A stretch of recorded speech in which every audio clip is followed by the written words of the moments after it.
সকালটা শুরু হয়েছে এরকম ধোঁয়া ওঠা এক কাপ চা দিয়ে।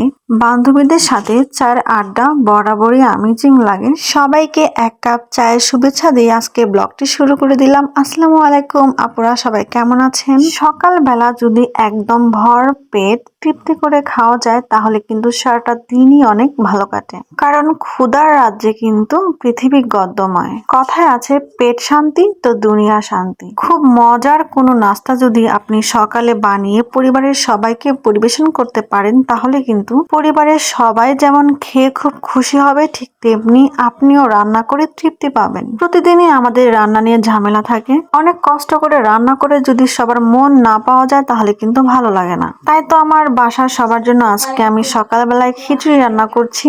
আমার দুই ছেলে কিন্তু আমার হাতে খিচুড়ি ভীষণ পছন্দ করে, তাই একটু বেশি করে রান্না করছি যেন ওদের টিফিনেও দেওয়া যায়।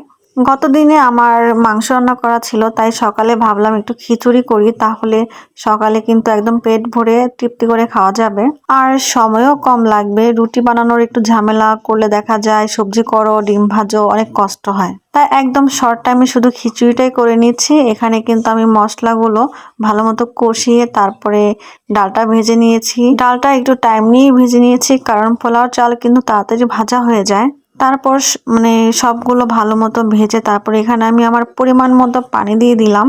খিচুড়িটা আমি একটু ঝরঝরে রাখবো, তার জন্য পানি কিন্তু অল্প পরিমাণে দিয়েছি। যদি আপনি চাল ডালের সাথে পরিমাণ করে মেপে দেন তাহলে কিন্তু একদম ঝরঝরে পারফেক্ট হবে। সো আমার রান্না বান্না কিন্তু একদমই কমপ্লিট। এই দেখুন আমি কিন্তু পরিবেশন করে নিয়েছি। দেখতে যতটা না লোভনীয় লাগছে, খেতে কিন্তু একদম দুর্দান্ত, একদম জিভে লেগে আছে।